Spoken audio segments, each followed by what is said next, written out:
Here's one for you today. Hi ladies, so quick video. So I did a little hand note thing talking about diets today. So key thing to look at, remember, is all diets put you in a calorie deficit. So if you're someone that, you've tried the keto, I've tried the keto before, low carbs, you're thinking, oh, that's the best way to lose weight. It worked for me really well. Based on the picture that I'm gonna put up on here, basically, if you're looking on the three main macros, carbs, fats, protein, what the keto or the low carb, even though they got different rules and variations between the two, they're pretty much the same diet. It's gonna take out the carbs. You still got your fats, your protein. You took one out, so you automatically get put in a calorie deficit. So when you're thinking, oh, this diet worked for me, it's taking out one of the main components of your macros, so it puts you in a calorie deficit. But where some people go wrong with these diets and don't work for them is like, you take out the carbs, but you add more fats in. So now you're getting you basically put yourself right back to where you was, where you were in a calorie deficit because now you're eating more fat, stick butter, because keto, you can have more fat, automatically having more calories, so you're no longer in a calorie deficit. Now if we look on intermittent fasting, that's one I also tried that one before. Keto, tried that, not really for me. Did it for 2 weeks, like any diet that tells me I can't eat fruits, I'm like, a hell no. Each to their own. If it works for some people, it works. Intermittent fasting, same. It's something you can do for a period of time.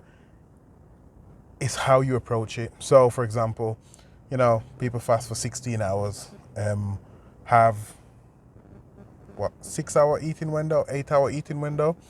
I skip breakfast, or I don't eat after 7 p.m. That's pretty much intermittent fasting.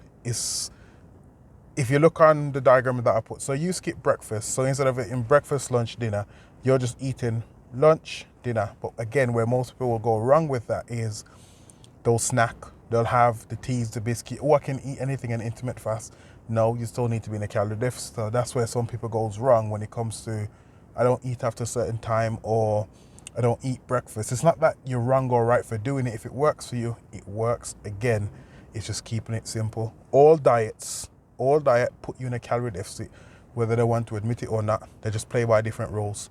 Once you understand that concept of the play by different rules, I'm telling you, the weight loss will start coming off, because then you'll go, right, how about I put some rules in place for myself? Like, I'll have one thing I used to do, especially when I was training and competing with martial arts a lot. I would have a thing where every Friday I would go to town, Caspian, the smallest pizza you can buy for I think it was $5.99 at the time. And I wouldn't even drive off. I would demolish that. That was my treat for the week. Done. It's that simple. That was my rule. Every other day, Monday to Friday especially, I was eat as clean as possible. A little bit more of a leeway on the weekend. But then those are my rules. I was still in a calorie deficit. I was eating. I was training my ass off 6 days a week, 3 hours sometimes, like morning, evening.